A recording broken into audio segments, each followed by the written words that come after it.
Hello and welcome everyone the online गुरु में मैं सुनील शर्मा आप सभी का स्वागत करता हूं। आज का सेशन उन सभी स्टूडेंट्स के लिए खास है जो RIMC का दिसंबर 2024 एंट्रेंस एग्जाम दे रहे हैं। आप सभी जानते हैं आपका एग्जाम 1 दिसंबर को है और अब हार्डली आपके पास बहुत ही कम समय बचा है। तो इस कम टाइम पे हम लोग पूरे एक टॉपिक को थोड़ा रिवाइज करने की कोशिश करते हैं, ऐसे क्वेश्चंस देखने की कोशिश करते हैं जो एग्जाम में बार बार पूछे गए हैं। तो इसी सीरीज में आपके सामने मैं ज्योग्राफी के कुछ इंपॉर्टेंट क्वेश्चंस लेकर आया हूं जो कि बार बार आपके एग्जाम में पूछे गए हैं। तो ऐसे ही क्वेश्चंस हम रेगुलर बेसिस पर आपके लिए लेकर आते हैं। इन सभी को देखने के लिए चैनल को सब्सक्राइब कर बेल आइकन प्रेस कीजिएगा एंड चलिए स्टार्ट करते हैं। बट बिफोर स्टार्टिंग दैट आप सभी को इन्फॉर्म करना चाहूँगा हमारे तरफ से Sainik school, military school, RIMC, Gurukul, Oak Grove and various other entrance exams के लिए ऑनलाइन क्लासेस अवेलेबल हैं। अगर आप हमारे साथ जुड़कर लाइव क्लासेस के थ्रू प्रिपेयर करना चाहते हैं तो 7737653468 पर आप मुझसे कॉन्टैक्ट कर सकते हैं। सो सबसे फर्स्ट क्वेश्चन नंबर 1 क्वेश्चन पूछा गया, which is the highest mountain peak in the world. World में सबसे हाईएस्ट माउंटेन पीक कौन सा है? तो देखिए आप सभी जानते हैं कि हाईएस्ट माउंटेन पीक जो है वो माउंट एवरेस्ट है, यानी कि ऑप्शन नंबर बी आपका आंसर होगा। माउंट एवरेस्ट कहाँ पे लोकेटेड है? तो आप सभी जानेंगे कि ये हिमालयाज रेंज में अवेलेबल है। ठीक है, हिमालयन रेंज में ये अवेलेबल है। कहाँ पे है? तो ये बॉर्डर पे है नेपाल और Tibet autonomous region of China के बीच में। तो किस किस के बॉर्डर पे है? तो एक तो हो जाता है नेपाल एंड दूसरा हो जाता है तिब्बत। अब जिसको कि हम लोग तिब्बत ऑटोनॉमस रीजन बोलते हैं और ये रीजन अभी अंडर कंट्रोल है चाइना के। चाइना इसको अपना पार्ट मानता है। तो ये नेपाल और तिब्बत जो कि ऑटोनॉमस रीजन ऑफ चाइना है उसके बीच में सिचुएटेड है। वर्ल्ड का सबसे हाईएस्ट माउंटेन पीक है। नेक्स्ट थिंग, इसकी हाइट कितनी है?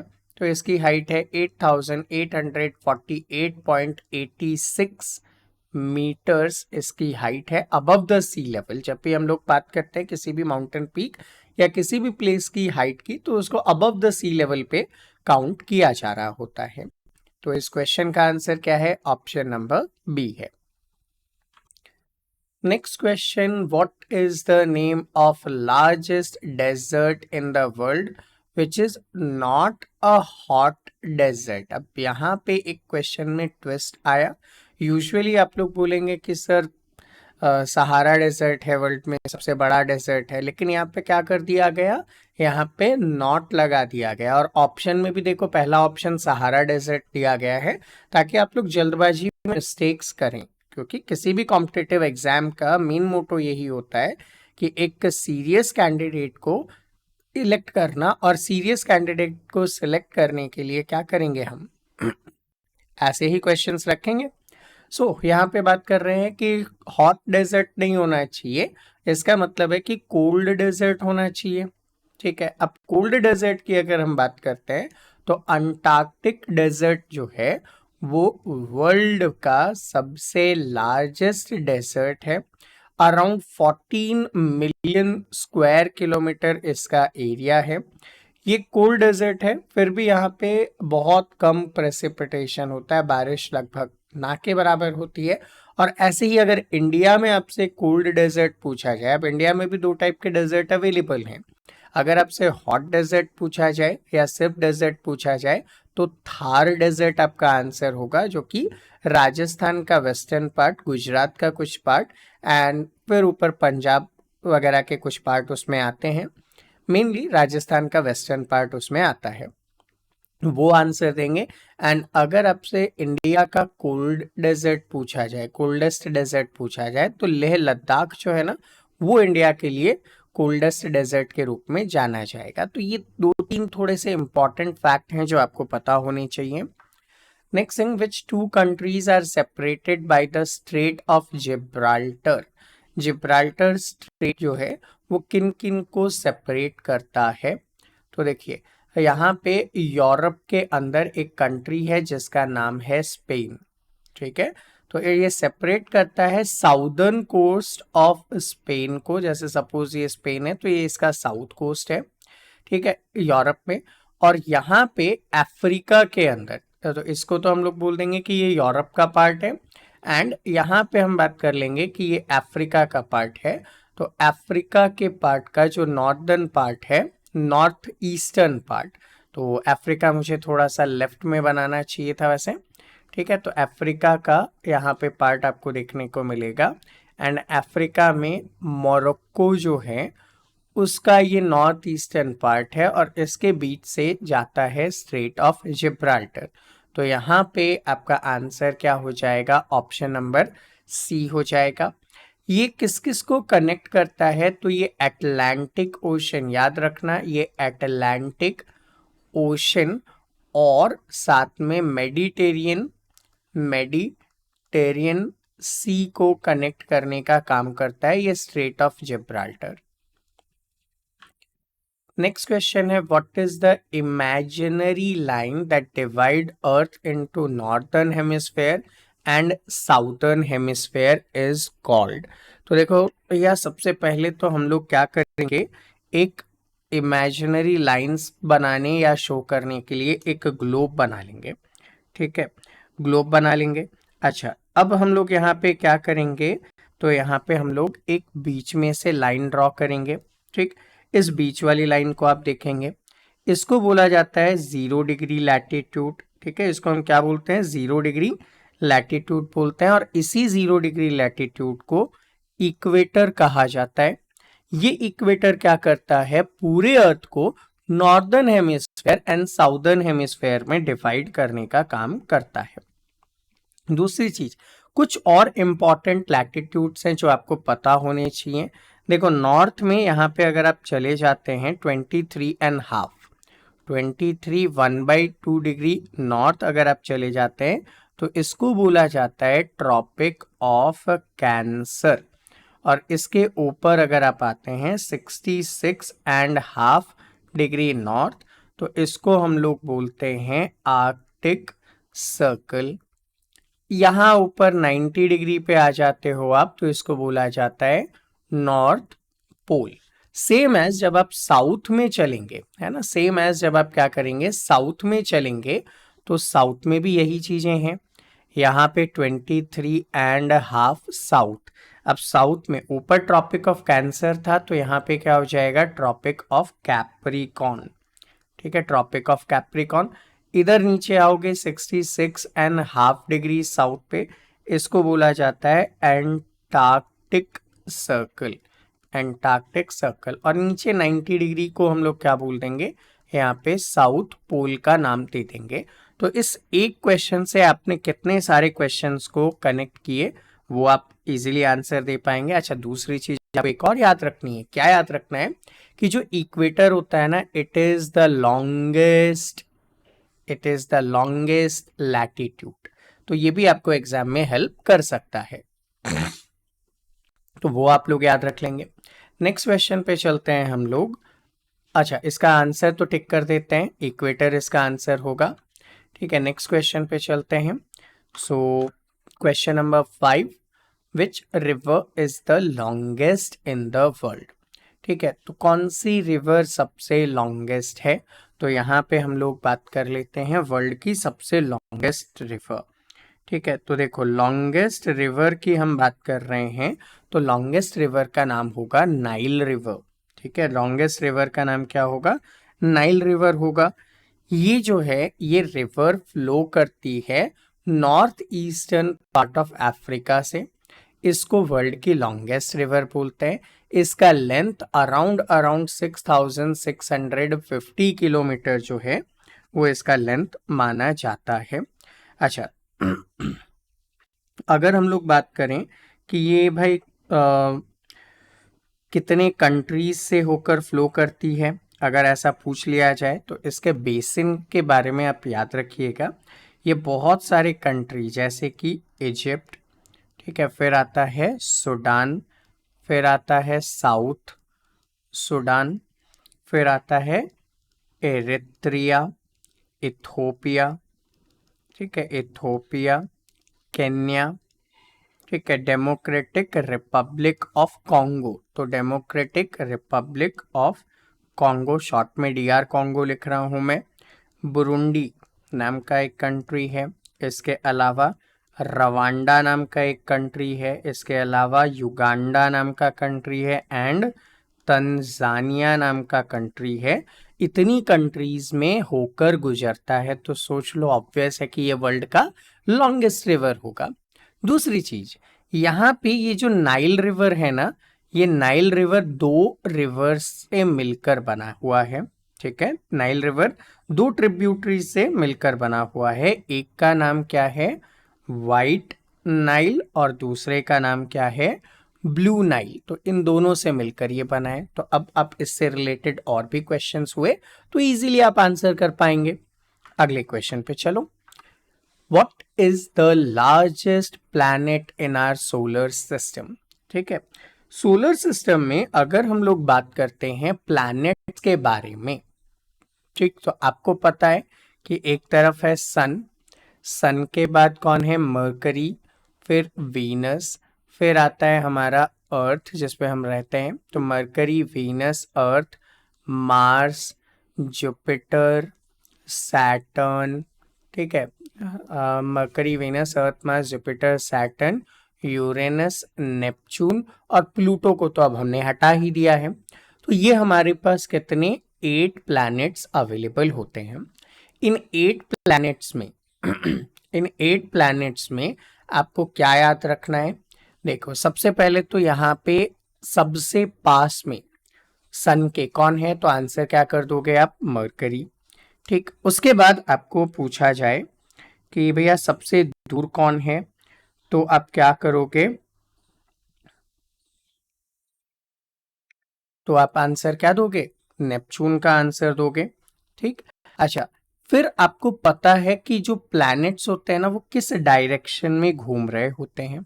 ठीक, तो ये याद रखना, एक तो है वीनस एंड एक है Uranus, first second last second.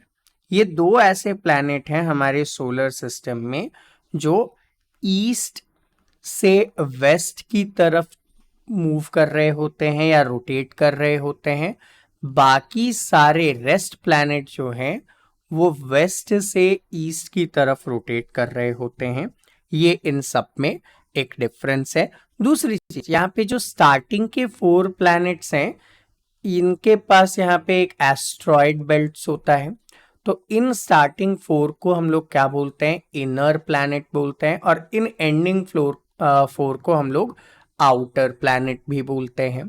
ठीक, अच्छा, अब आपको यहाँ पे बहुत सारे नाम यहाँ पे और भी याद रखने चाहिए। ठीक है, जैसे मॉर्निंग एंड इवनिंग स्टार पूछा जाता है तो वीनस के बारे में याद रखना कि इसको मॉर्निंग एंड इवनिंग स्टार भी बोला जाता है। ठीक है, अर्थ को हम लोग क्या बोलते हैं, तो आपको याद ही है कि इसको हम लोग बोलते हैं ब्लू प्लैनेट। अच्छा, इसके बाद आपसे क्वेश्चन क्या पूछ लिया गया कि भैया रेड प्लैनेट किसको बोलते हैं। ठीक है, तो रेड प्लैनेट आप लोग यहाँ पे नाम दे देंगे कि मार्स को बोला जाता है रेड प्लैनेट। अच्छा, अब इसके बाद अगर आपसे पूछ लिया गया कि भैया लार्जेस्ट प्लैनेट कौन है, तो आप आंसर क्या दोगे, आप आंसर दोगे कि लार्जेस्ट प्लैनेट जो है वो जुपिटर है। तो यहाँ पे जुपिटर को हम लोग टिक कर देते हैं। ठीक है, अच्छा, ऐसे प्लैनेट का नाम बताओ जिसकी रिंग्स विजिबल होती हैं अपने को इजीली, तो सैटर्न होगा। बाकी और भी प्लैनेट्स हैं लाइक यूरेनस पे भी, नेपच्यून पे भी रिंग्स हैं, बट वो बहुत फेंट होती हैं तो हमें दिखाई नहीं देती नॉर्मली, तो हम लोग सैटर्न को ही इसमें आंसर मानते हैं। ठीक, तो ऐसे बहुत सारे एस्पेक्ट हैं जो आपको यहाँ पे याद होना चाहिए। अब अगर हम लोग यहाँ पे पूछें कि भैया सबसे ज्यादा हॉटेस्ट प्लैनेट कौन है, ठीक, तो आप बोलोगे कि सर सन के पास जो होगा वो हॉटेस्ट होगा, तो मैं बोलूंगा नो, हॉटेस्ट प्लैनेट कौन होगा, वीनस होगा।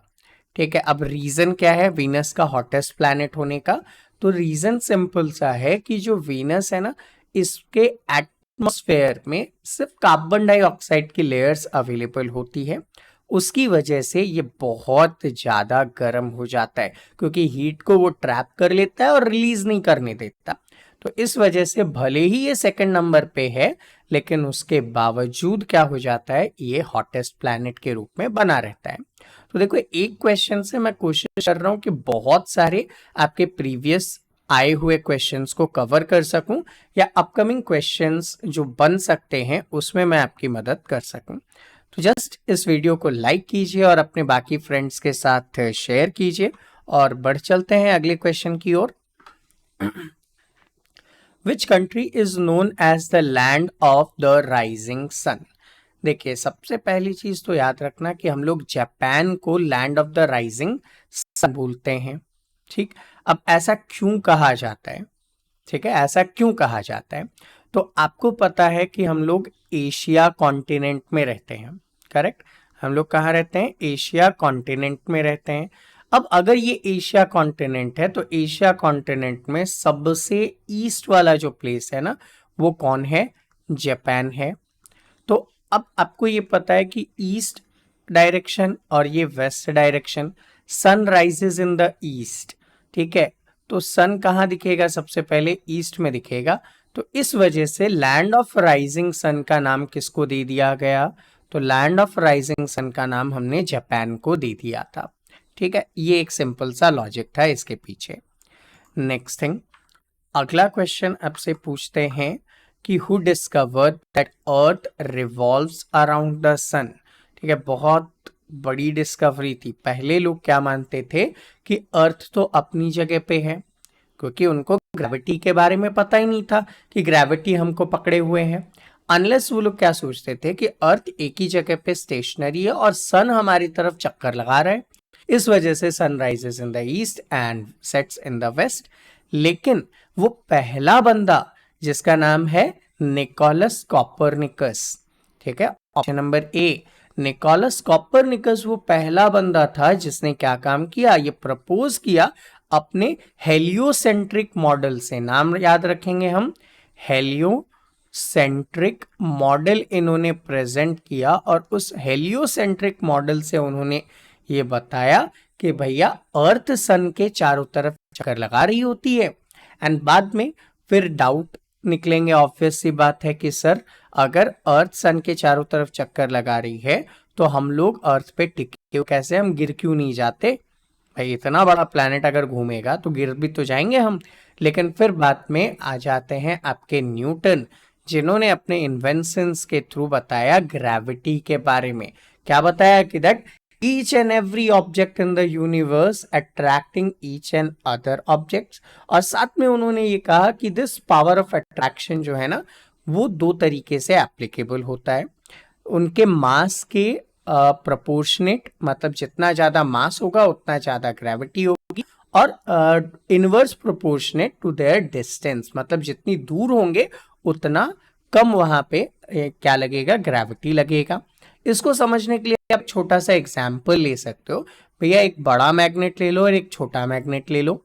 ठीक, जब आप इन दोनों मैग्नेट को पास लेकर आओगे तो ऑब्वियस है कि छोटा मैग्नेट तुरंत चला जाएगा बड़े मैग्नेट के पास, बड़ा मैग्नेट अभी भी वहीं पे बना रहेगा।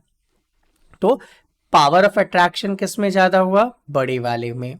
दूसरी चीज, यहाँ पे अगर आप क्या करते हैं कि इन दोनों मैग्नेट को थोड़ा दूर लेकर जाते हैं, तो आप देखेंगे जैसे जैसे डिस्टेंस बढ़ेगा अट्रैक्शन फोर्स भी कम होने लगेगा, और जैसे जैसे दोनों पास आएंगे वैसे वैसे अट्रैक्शन फोर्स बढ़ जाएगा। तो क्लियरली उन्होंने क्या कहा कि भाई inverse proportionate to the distance between them and directly proportionate to the product of their masses. तो सिंपल लैंग्वेज में समझा रहा हूँ, एग्जैक्ट वर्डिंग्स पे नहीं जा रहा है। मैं कोशिश करता हूँ कि सिंपल लैंग्वेज में आप लोग समझें ताकि आप आंसर्स देने के केपेबल हो सकें। नेक्स्ट थिंग, यहाँ पे बोला गया है longest river in south India. भाई भारत के दक्षिण भाग में सबसे लंबी नदी का नाम क्या है? ठीक है, ओके, तो इसका आंसर आप क्या करेंगे? इसका आंसर आप करेंगे गोदावरी रिवर। ठीक है, इसका आंसर क्या करेंगे आप? गोदावरी रिवर करेंगे।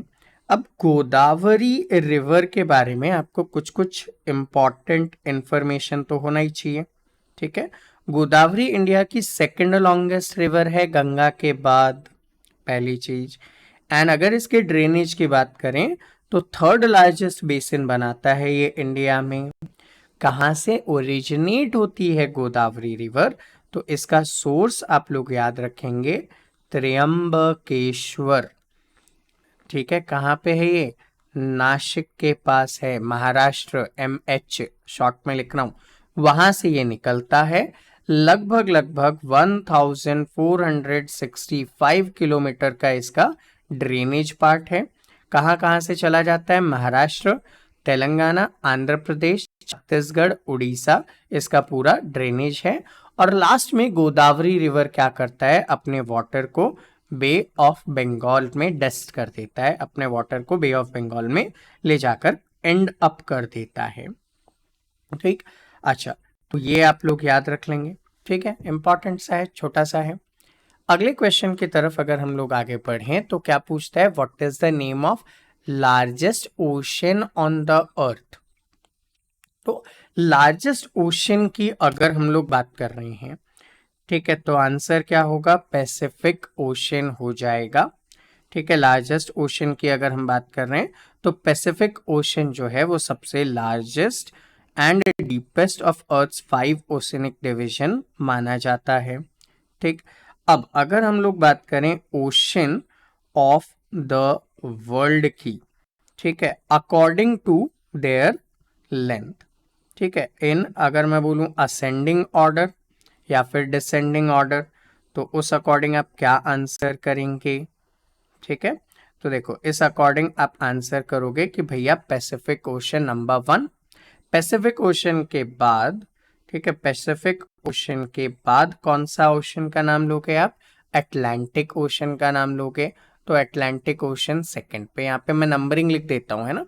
Pacific ocean number 1, Atlantic ocean number 2, Indian ocean number 3 पे आता है, साउदर्न ओशन नंबर 4 पे आता है, एंड आर्कटिक ओशन जो है वो नंबर 5 पे आता है। तो ये 5 अपने मेजर ओशंस के रूप में जाने जाएंगे। नेक्स्ट क्वेश्चन की तरफ आगे बढ़ते हैं। Tropic of cancer passes through how many states of India? बहुत ही अच्छा क्वेश्चन। ठीक है, ट्रॉपिक ऑफ कैंसर इंडिया के कितने स्टेट से क्रॉस करता है? अभी हमने पहले एक लाइन लिखी थी ना जहाँ पे एक ग्लोब बनाया था, ट्रॉपिक ऑफ कैंसर देखा था। तो देखो ट्रॉपिक ऑफ कैंसर इंडिया में 9 स्टेट से होकर गुजरता है, तो आंसर होगा ऑप्शन नंबर बी। अब इन स्टेट्स को आपको याद रखना है, वो भी सिक्वेंशियल ऑर्डर में। मैं लिखा रहा हूं आपको फ्रॉम वेस्ट टू ईस्ट की तरफ। कहां से कहां तक? वेस्ट से ईस्ट के सीक्वेंस में आपको लिखा रहा हूं।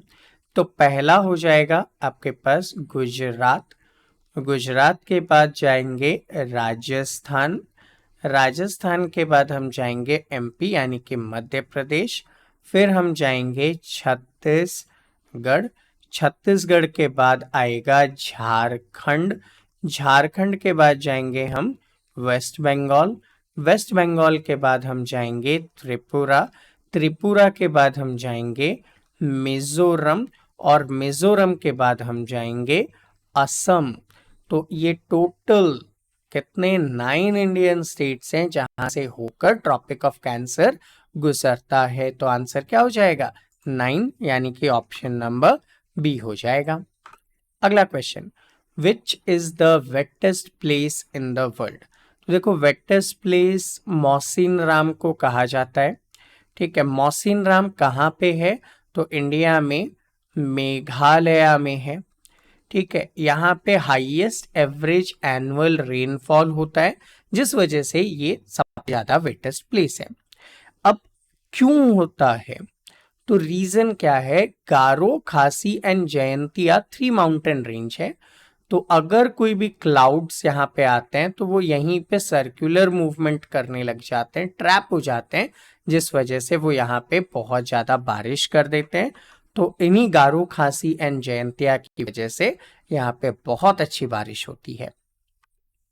Which of the following is an east flowing river of Indian Peninsula? Bharat में ईस्ट फ्लो करने वाली रिवर का नाम आपसे पूछा गया है। ठीक, तो देखते हैं ईस्ट फ्लो होने वाली रिवर कौन सी है। तो महानदी रिवर जो है वो ईस्ट में फ्लो करती है इंडिया में। कहाँ कहाँ से? छत्तीसगढ़, उड़ीसा से फ्लो करते हुए ये बे ऑफ बंगाल में चली जाती है। तो क्या याद रखना है आपको? महानदी। ठीक है, महानदी रिवर आपको याद रखना है। नेक्स्ट थिंग, क्यों फेमस है महानदी रिवर? ठीक है, तो आपको ये भी पता होगा कि first major multipurpose river valley project Bharat के इंडिपेंडेंस के बाद इसी महानदी रिवर पे बनाया गया था और उस डैम का नाम था हीराकुड डैम। तो हीराकुड डैम जो है ना वो किस रिवर पे बनाया गया है? तो आपका आंसर क्या हो जाएगा? महानदी रिवर हो जाएगा। और ये क्वेश्चन आपके कई बार क्वेश्चन में पूछा जाता है एग्जाम में। और हीराकुड डैम किस स्टेट में है? तो इंडिया के उड़ीसा में ये डैम सिचुएटेड है। तो एक साथ 2-3 क्वेश्चन आपने कवर अप किए। पनामा कैनल किन 2 ओशंस को कनेक्ट करने का काम करता है? तो देखिए, पनामा कैनल जो है वो अटलांटिक एंड पैसिफिक ओशन को कनेक्ट करने का काम करता है। ये एक बहुत ही इंपॉर्टेंट मैरीटाइम रूट के रूप में जाना जाता है, यानी कि नेवल रूट के रूप में जाना जाता है। नेक्स्ट क्वेश्चन की तरफ आगे बढ़ते हैं। Question number 17, highest dam of India कौन सा है? ठीक है, तो which is the highest dam in India? तो आपका आंसर क्या हो जाएगा सर? टिहरी डैम जो है वो सबसे हाईएस्ट डैम है इंडिया का। तो टिहरी डैम है कहाँ पे? तो टिहरी डैम जो है वो उत्तराखंड में है। ठीक है, उत्तराखंड में है। एंड कितना हाइट पे है? तो ये 260.5 मीटर हाइट पे है। तो इंडिया का सबसे हाईएस्ट डैम है। अच्छा, ये जो डैम बनाया गया है, ठीक है, ये किस रिवर पे बनाया गया है ये मैं आपसे पूछूंगा। तो कमेंट सेक्शन में कमेंट करके बताइएगा कि जो टिहरी डैम है ये किस रिवर पे आता है। ठीक, एंड बता ही देंगे आप। हिंट दे देता हूं, आंसर स्टार्ट होता है बी से। ठीक है, आंसर स्टार्ट होता है बी से। आगे आप कमेंट कीजिए। नेक्स्ट क्वेश्चन नंबर 16, रेड सी कौन से जगह पे, कौन से ओशन में सिचुएटेड है? तो आंसर क्या हो जाएगा? रेड सी जो है वो इंडियन ओशन में सिचुएटेड है। It is a kind of inlet of Indian ocean. कहाँ पे? अफ्रीका और एशिया के बीच में आता है ये। तो बिटवीन अफ्रीका एंड एशिया के बीच में आपको ये मिल जाएगा। नेक्स्ट, इंडस रिवर का ओरिजिन कहाँ से होता है? तो देखो भैया, इंडस रिवर के बारे में क्वेश्चन पूछा गया। तो देखो, इंडस रिवर जो है ना ये एक ट्रांस बाउंड्री रिवर है।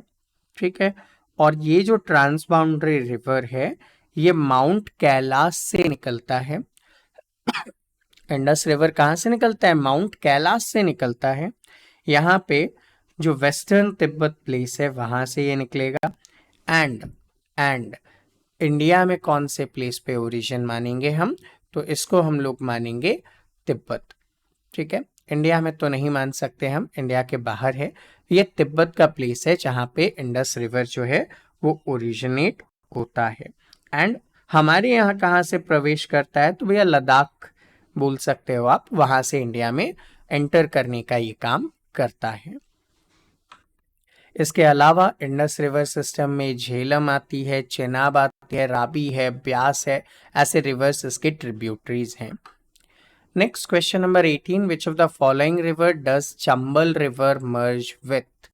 ठीक, तो सबसे पहले तो यहाँ पे चंबल रिवर के बारे में थोड़ा सा अपने को पता होना चाहिए। ठीक, तो चंबल रिवर जो है ना ये यमुना रिवर में मिल जाता है। ठीक, चंबल रिवर निकलता कहाँ से है?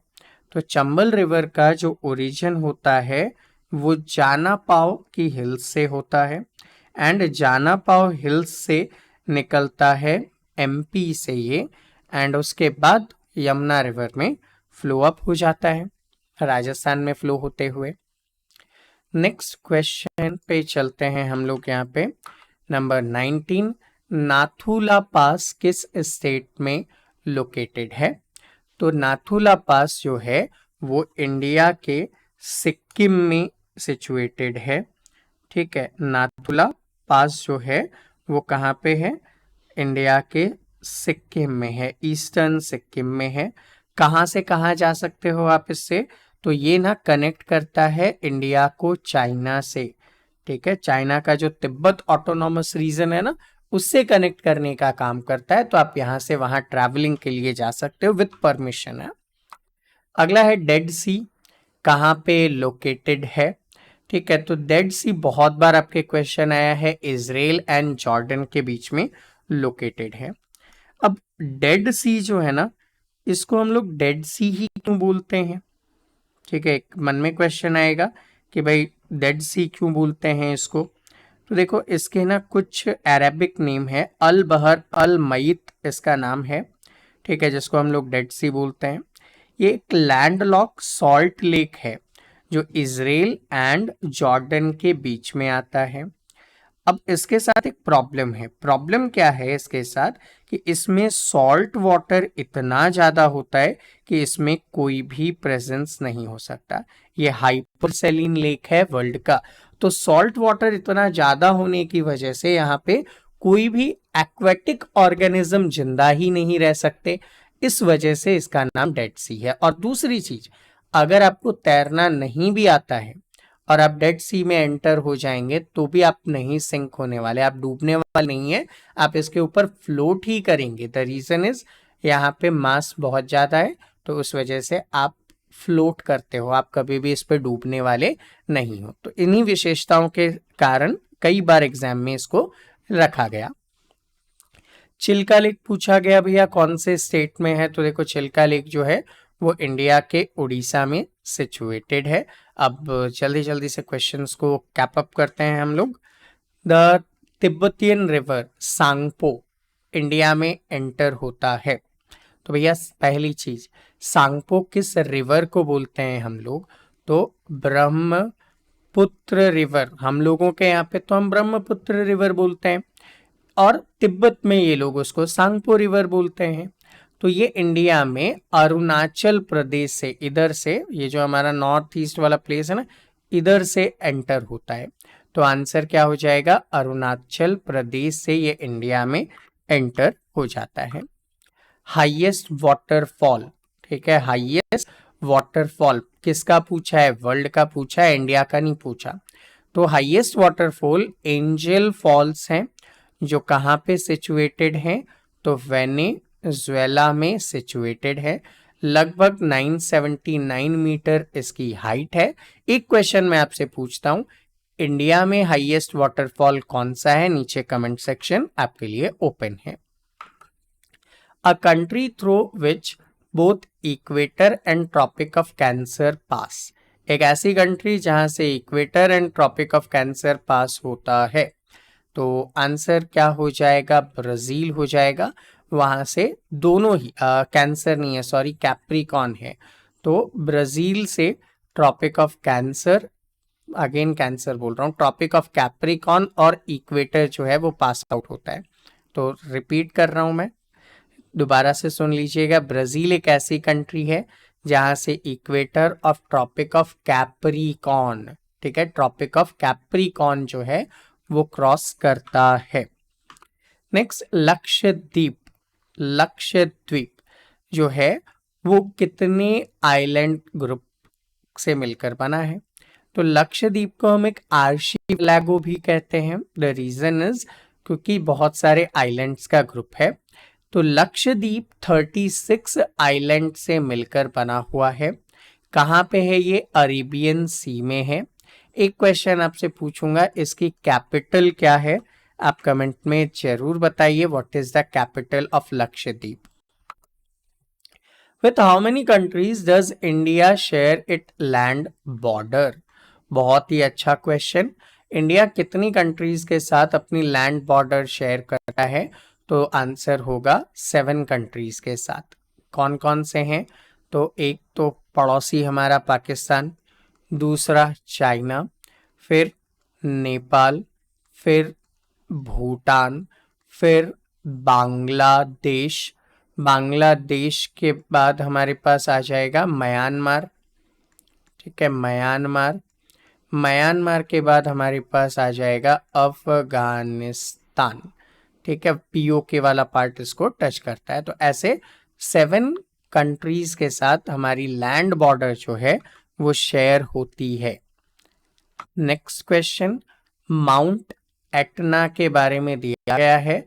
माउंट एटना एक फेमस क्या है? वॉल्केनो है, ठीक है। और माउंट एटना कहाँ पे सिचुएटेड है? तो देखिए माउंट एटना जो है वो इटली में सिचुएटेड है।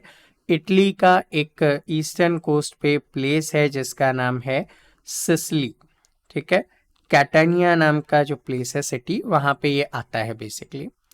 अगले क्वेश्चन की तरफ चलते हैं। तो अगला क्वेश्चन पूछा गया है ट्रॉपिकल ग्रासलैंड, ठीक है, ट्रॉपिकल ग्रासलैंड।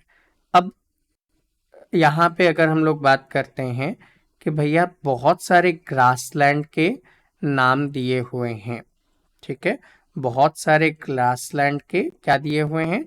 नाम दिए गए हैं।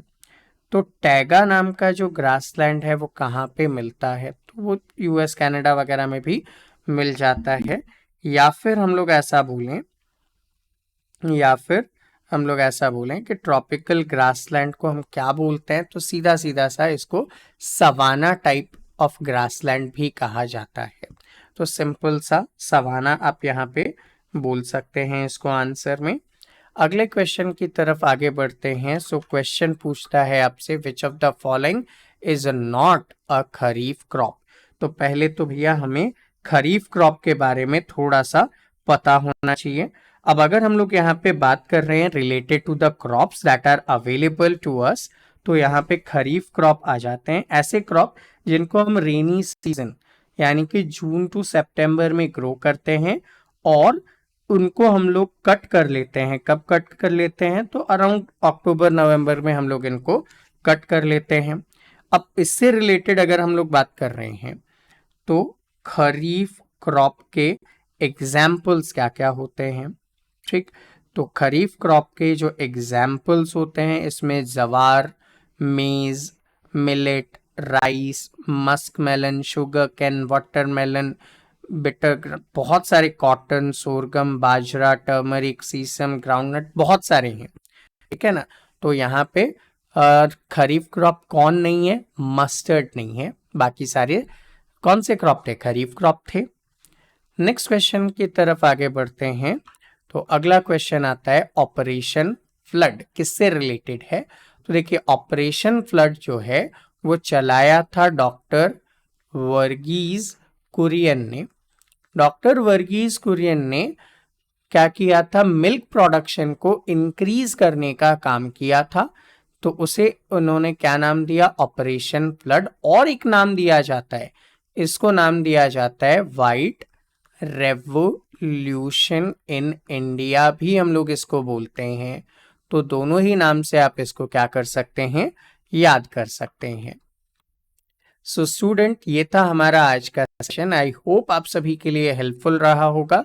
ऐसे ही हेल्पफुल सेशंस को देखने के लिए चैनल को सब्सक्राइब करके बेल आइकन प्रेस कीजिए एंड इस वीडियो को ज़्यादा से ज़्यादा शेयर कीजिए ताकि बाकी लोगों को भी हेल्प मिल सके। एग्जाम्स में ज़्यादा दिन बचे नहीं हैं, तो definitely share it with your friends. And अगर आप हमारे साथ जुड़कर लाइव क्लासेस के थ्रू इन सभी एग्जाम्स की प्रिपरेशन करना चाहते हैं तो 7737653468 पर आप मुझसे कांटेक्ट कर सकते हैं।